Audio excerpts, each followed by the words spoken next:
All right, good morning everyone, and welcome to Exploring by the Seat of Your Pants.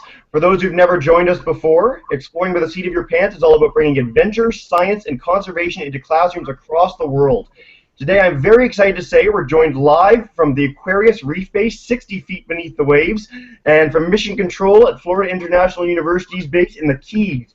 So without further ado, as we've got a short hangout today, I'll pass it over to Roy and Eileen, and they can tell you a little bit about what they're doing at the Reef Base. All right, well, I'll start it off. I just want to say hello to everyone. Thanks so much for joining. Like I said, my name's Eileen. This is Carlos. We're part of the education team here at Aquarius, and our goal is really to bring all the amazing science and research that we're doing to groups everywhere. So thanks again for joining. So without further ado, we have Roy Bartnick. Oh no, what happened? Oh, okay. So Roy, go ahead and take it. Just right off the bat. Go for it. I guess all the introductions were done. Okay, I'm Roy Bartnick. I'm a teacher in Oklahoma in Enid, and I was lucky enough to be included in this scientific journey that we're doing here in Aquarius. I literally just came back in off the dive setting up some experiments. So you got to see me quickly showered and dried off, and here I am. I don't know if the classes have any questions now. Mr. Taylor's class, I know you guys have to leave in a minute, so I'll do a brief introduction. We have Trevor Taylor's class from Niagara Falls today, grade 10 class. You guys want to get up and get that into the camera? Hello. Hey. Do you guys have any questions about the Reef Base or anything that they're doing down there? Anybody? No, you go first. All right. Have you ever been in a dangerous situation when you were down diving? I've been in dangerous situations. But and here everything's pretty safe. We all watch out for each other pretty good. We did, where we were setting up one of our sites, there was a big scorpion fish there who just refused to move, so we had to move around him.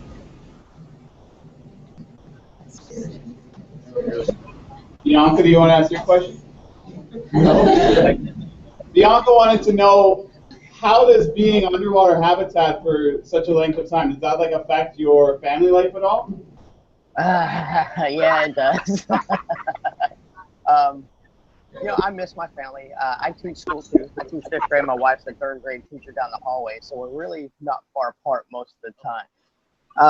Matter of fact, last night we were sitting here just kind of talking, drinking coffee, and a big nurse shark settled right outside the window. So we're just sitting there watching it. If we're outside and the sharks are getting kind of aggressive or following us around or something, they'll call us back inside. When we turn on the noisemaker to bring the sharks in, we're all inside. If we want to keep it dry, we have these big pots. Basically, they're big spray paint pots. They're about the size of the porthole behind me. And what they do is they seal that up, and then they keep it pressurized, and they bring everything down. And then when they get it up inside the habitat, they can open it up. So no, I don't actually have a tornado in my hand. That's just a trick of the camera and the angle and everything. This was in Oklahoma a couple of years ago. I spent a lot of time traveling all over the world to, like I mentioned, 60+ countries, from Greenland to Antarctica, from Australia, New Zealand, all over Africa, Siberia, you name it. But in terms of my explorations, I got my start doing tornado chasing in places like Oklahoma, Kansas, Nebraska, Texas. Those are the places in the world that get the most number of tornadoes. Now, someone was asking earlier, what was my scariest encounter with tornadoes? Well, this was it, and I'm going to show you a little video clip here, but let me set this up first. I sometimes work with a tornado chasing tour company, so people will travel from all over the world to come and travel with me while I chase these tornadoes and document them. And we had this one encounter in Nebraska a couple of years ago where the tornado was, we saw one in the distance, and then a second one formed right beside us, so close that it was invisible. We couldn't even see it. And there was a piece of farming equipment. It was one of these irrigation circles that the farmers use to water their crops. And as I'm driving along this dirt road, the tornado pushes this piece of farm equipment over, and it completely smashes our windshield while I'm driving. So you get to see, I'll show you the video here, you get to see the impact of this equipment hitting the windshield, and then you'll see a reverse angle of my reaction as it's happening. So it was very interesting. This ended up on CNN that night and scared my mother because I told her I was going to be safe today. Tornado! So there's the first tornado. It's very distant, but it's moving towards us. There it is.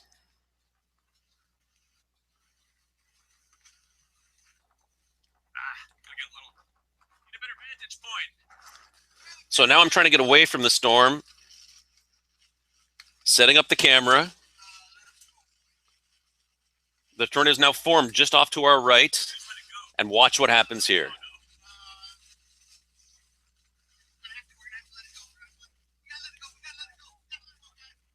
Here it comes.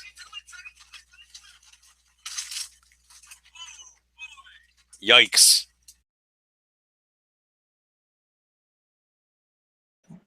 Very excited to welcome our explorer, Alizé Carrère. I'll give you a little information to get started. She's obviously a National Geographic explorer. She travels around the world looking at the ways that humans and animals are amazingly adaptable. So she's looking at how climate change is affecting our planet, but then looking at how we're finding ways to adapt to it. So very early on, she started off in the highlands of Madagascar, and she was looking at the way farmers were using eroded areas of hillsides called lavacas, very fertilized ground, these erosional gullies, and they were able to grow great crops. She's been other places like Bangladesh, and she also works with Lindblad expeditions, and I believe you just returned from some expeditions in the Mediterranean area? Yeah. Awesome. And when you have no trees on a landscape, what ends up happening is this. So what you're seeing on this picture is a very deep erosional gully. And that erosional gully is called a lavaca, which in Madagascar, that means hole. It literally means hole. And it's what it looks like. It's a huge hole in the landscape.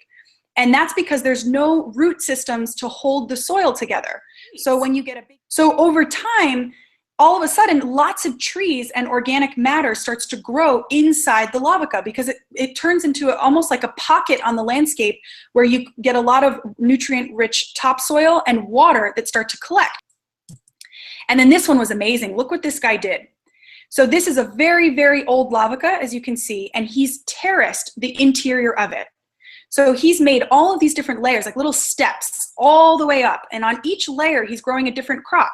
So suddenly now, instead of maybe just growing one crop, if this lavaca weren't here, he's now growing corn, squash, green beans, rice, and you can't see it, but up at the very top, there was a fish pond. So he also is raising tilapia, little fish as a protein source. And it's one of the lowest lying countries in the world. It's very, very flat, and it's very close to the sea. So it's only a couple meters above sea level, which means that most of the country looks like this. It's incredibly waterlogged. And during the monsoon season, when you get the rains, it gets very, very, very flooded. And they lose a lot of their land. So they don't have anywhere to live. Their houses get flooded. A lot of their agricultural fields get flooded, and they can't grow anymore. So what they've discovered, or what they've adapted to, is by making floating gardens. And this is a very, very cool thing. So what they've done is that rather than being susceptible to having the water encroach upon your field, what they've done is they've created rafts, like a natural raft, and then they grow their food on top of that, so that no matter what level the water is, as the water goes up or goes down, the raft the floating garden just stays on top.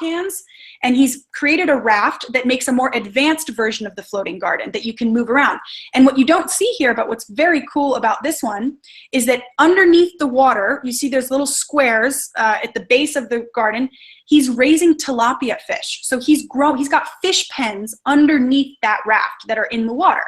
So he has all on one unit. He's got fish, he's growing crops, and then he's able to have pretty much a meal based on this little floating garden he's created.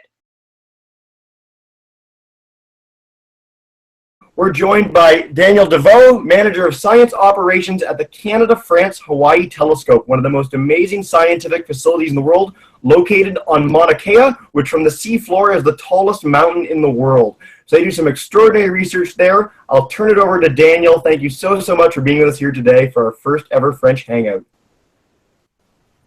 Merci, Jessie. Donc, bienvenue tout le monde au premier Hangout en français. Mon nom est Daniel Deveau, je suis le directeur des opérations scientifiques au Télescope Canada-France-Hawaii. Je suis présentement dans la salle de contrôle du télescope où la nuit passée, quelqu'un a contrôlé le télescope, fait les observations et tout le tralala. Je vais vous parler un petit peu du télescope, les instruments qu'on a et puis aussi un petit peu de la science qu'on fait ici au CFH.